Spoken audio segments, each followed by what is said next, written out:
প্রিয় দর্শক, ভিডিওটিতে ক্লিক করার জন্য আপনাকে অসংখ্য ধন্যবাদ। 2025 সালের রূপশ্রী প্রকল্পে যে নতুন ফর্ম, সেটা কিন্তু একটু মডিফাই হয়েছে এবং এই ফর্মটি আপনি কীভাবে ফিল আপ করবেন, যদি একদম সঠিক প্রসেসে ফিল আপ করতে চান তাহলে অবশ্যই ভিডিওটি শেষ পর্যন্ত দেখতে থাকুন।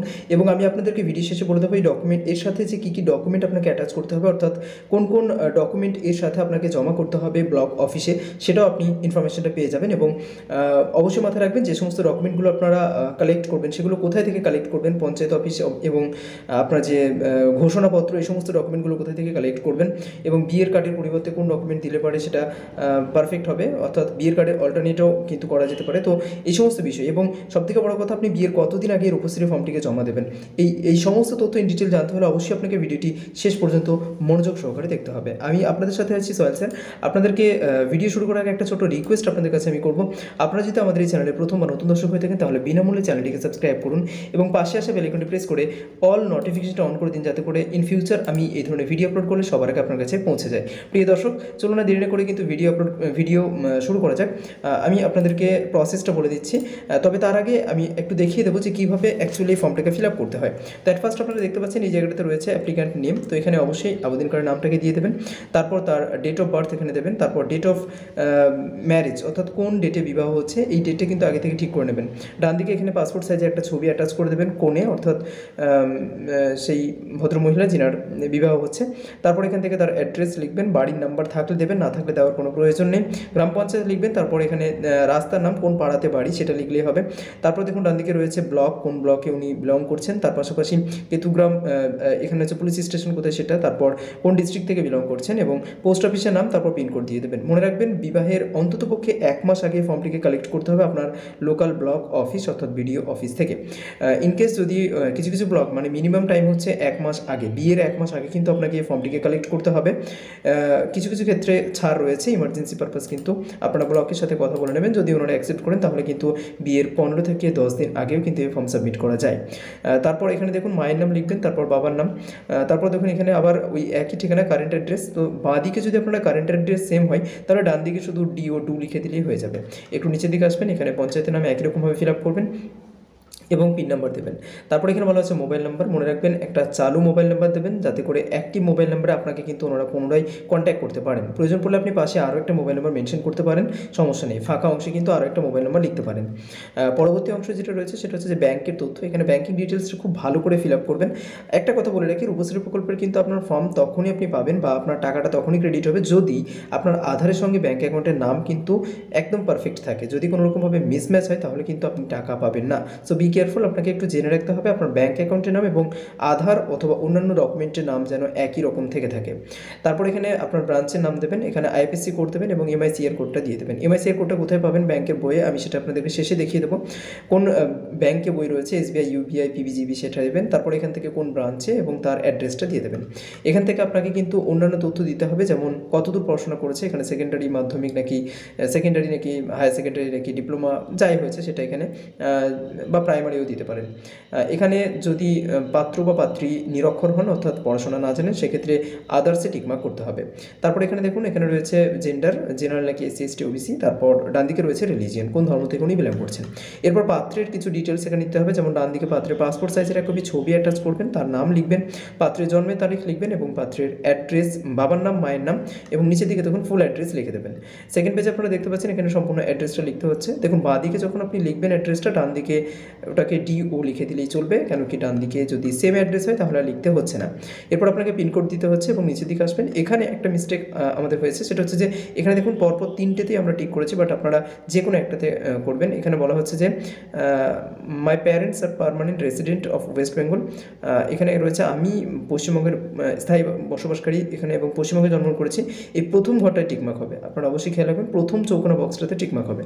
এরপর নিচের দিকে রয়েছে যে কোনো একটা বক্সে টিকমার্ক করবেন জন্মের প্রমাণ হিসেবে, অর্থাৎ 18 বছর বয়স হচ্ছে সেই হিসেবে আপনি কী দিতে পারবেন। বার্থ সার্টিফিকেট দিতে পারেন, ভোটার ID কার্ড দিতে পারেন, আধার কার্ড দিতে পারেন, প্যান কার্ড এবং গভর্নমেন্ট কোনো একটা লাইসেন্স বা ড্রাইভিং লাইসেন্সের কিছু, অথবা গভর্নমেন্ট আপনার হচ্ছে যে স্কুল লিভিং সার্টিফিকেট হতে পারে, অথবা মাধ্যমিকের অ্যাডমিট কার্ড। তো এখান থেকে আমি কিন্তু পাত্রীর যেটা দিচ্ছি, খেয়াল রাখবেন এখানে কিন্তু পাত্রীর তথ্যটা এখনও ফিল আপ হচ্ছে। তো পাত্রী যেটা দিতে হচ্ছে সেটা হচ্ছে যে আধার কার্ড। তো আমি এখান থেকে আধারে টিকমার্ক করবো এবং এখানে আধার নাম্বারটা লিখে দেবো, সেই ডকুমেন্টের নাম্বারটা অবশ্যই লিখতে হবে। তারপর এখানে বলা হচ্ছে যে আমার নামে নিজস্ব একটি ব্যাঙ্ক অ্যাকাউন্ট আছে, তাই এখানে টিকমার্ক করতে হবে এবং আপনি বিবাহের যে প্রমাণপত্র সেটার জন্য কী দিচ্ছেন, তো বিবাহের প্রমাণপত্র হিসেবে আপনি যে ইনভিটেশন কার্ড হতে পারে অর্থাৎ বিবাহের নিমন্ত্রণপত্র সেটা দিতে পারেন, অথবা বিবাহ নথিভুক্তকরণ নোটিশ দিতে পারেন, অথবা সেলফ ডিক্লারেশন দিলেও হবে, অর্থাৎ আমি অমুক তারিখে আমার বিবাহ হচ্ছে অমুক গ্রামের অমুকের সঙ্গে, তো এইভাবেও কিন্তু সেলফ ডিক্লারেশন করে আপনি সেলফ অ্যাটেস্টেড করে দিতে পারেন। এমনটা নয় যে এখানে বিয়ের কার্ডই লাগবে কিংবা বিবাহের নথিভুক্তকরণের কোনো নোটিশ লাগবে, আপনি সেলফ ডিক্লারেশনে দিতে পারেন বা স্বঘোষণাপত্র অ্যাটাচ করতে পারেন। আমরা 7 নম্বর কলমে দেখে নেবো, এখানে কিন্তু আধার নাম্বারটা আরেকবার দিতে হচ্ছে কন্যের, তারপর এখানে দিতে হচ্ছে আবার আধার নাম্বারটা দেবেন, তারপর এখানে সিগনেচার করতে হবে সেই কন্যাকে যে ফর্ম ফিল আপ করছেন যিনি সেই মহিলাকে, তারপর এখানে সম্মতি দিচ্ছেন, বাংলাতেও এখানে একটা সিগনেচার করতে হচ্ছে। এরপর বলা হচ্ছে যে পাত্রের বয়স 21 বছর হয়েছে সেই হিসাবে কি প্রমাণপত্র, তো আগেরটা গেল পাত্রীর এবং এখন দেখুন 8 নম্বর কলামে শুরু হচ্ছে পাত্রের ডিটেলস এখানে অ্যাটাচ করবেন, অবশ্যই ভোটার আধার কিংবা যে কোনো একটাতে টিকমার্ক করবেন এবং সেই নাম্বারটা নিজে মেনশন করে দেবেন। এখানে কিন্তু আবেদনকারী সই হিসেবে সেই মহিলার বা সেই পাত্রীর কিন্তু সিগনেচার হবে, এখানে পাত্রের সই হবে না। এরপর আমরা পরের পেজে দেখে নেবো, যেটা অফিস ইউজ অনলি বলাই আছে, ফর অফিস ইউজ অনলি, তাই কেয়ারফুলি আপনারা কিন্তু এই পেজটাকে ফিল আপ করবেন না, অবশ্যই খেয়াল রাখবেন এই পাতাটাকে ফিল আপ করার কোনো প্রয়োজন নেই। এই যে পেজটা আপনারা দেখছেন এগুলো কোনোটাই আপনাদেরকে ফিল আপ করতে হচ্ছে না, এটা কিন্তু অফিসাররা যেখানে সাবমিট করবেন ওনারা ফিল আপ করে দেবেন।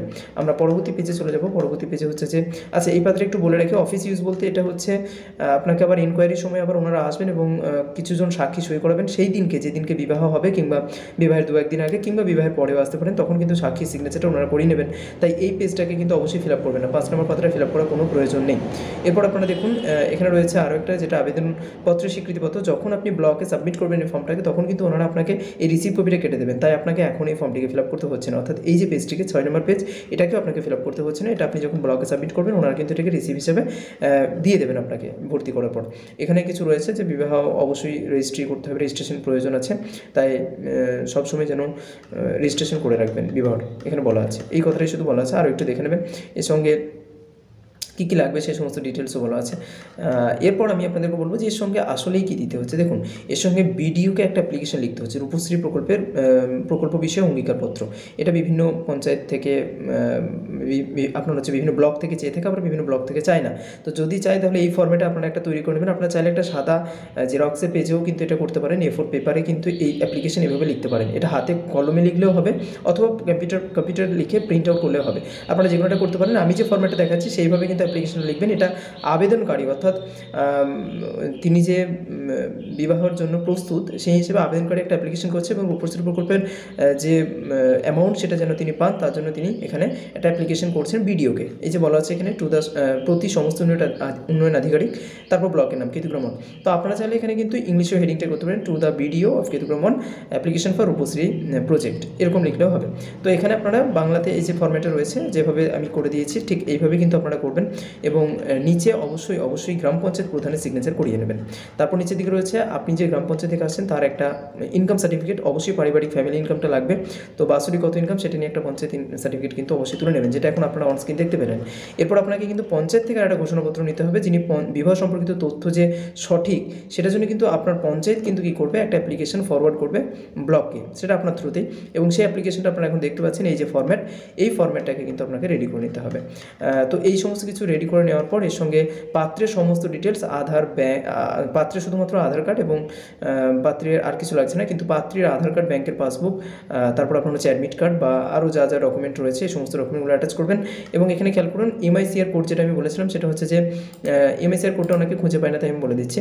এই যে ঠিক এই জায়গাটাতে রয়েছে আইএফএসসি কোড, যেটা আমি এখন আন্ডারলাইন করলাম, আর এমআইসিআর কোডটা ঠিক তার ডান দিকে রয়েছে, এটা বিভিন্ন ব্যাংকের ফার্স্ট পেজে থাকে, বিভিন্ন জায়গাতে থাকতে পারে, তো এমআইসিআর বলে লেখা থাকবে, আপনারা দেখতে পাবেন। যাই হোক, এইভাবে কিন্তু আপনারা ফর্মটিকে সাবমিট করবেন এবং মনে রাখবেন বিবাহের অন্ততপক্ষে 1 মাস আগে ফর্মটিকে সাবমিট করতে হয় আপনার ব্লক অফিসে গিয়ে। কিছু ব্লক কিন্তু এক্ষেত্রে কনসেন্স করে, একটু ছাড় দেয়, 20 দিন, 25 দিন কিংবা 15 দিন আগেও কিন্তু আপনি এই ফর্ম সাবমিট করতে পারেন যদি আপনার ব্লক অ্যাকসেপ্ট করে। এবং আপনার বিবাহের কয়েকদিনের মধ্যেই আপনার কিন্তু যখন ওনারা একবার ইনভেস্টিগেশন আসবেন এবং যখন ইনকোয়ারি হয়ে যাবে তারপরেই কিন্তু দেখবেন 10 থেকে 12 দিনের মধ্যে কিন্তু 25,000 টাকা আপনার অ্যাকাউন্টে ক্রেডিট হয়ে গেছে। অবশ্যই খেয়াল রাখবেন ব্যাঙ্ক অ্যাকাউন্টে যে নাম রয়েছে সেই নামেই কিন্তু অ্যাপ্লিকেশন করতে হবে, তবে গিয়ে আপনি টাকাটা পাবেন। প্রিয় দর্শক, ভিডিওটি শেষ পর্যন্ত দেখার জন্য আপনাকে অসংখ্য ধন্যবাদ। দেখা হচ্ছে পরবর্তী ভিডিওতে, ততক্ষণ ভালো থাকবেন, সুস্থ থাকবেন। All the best, have a nice day.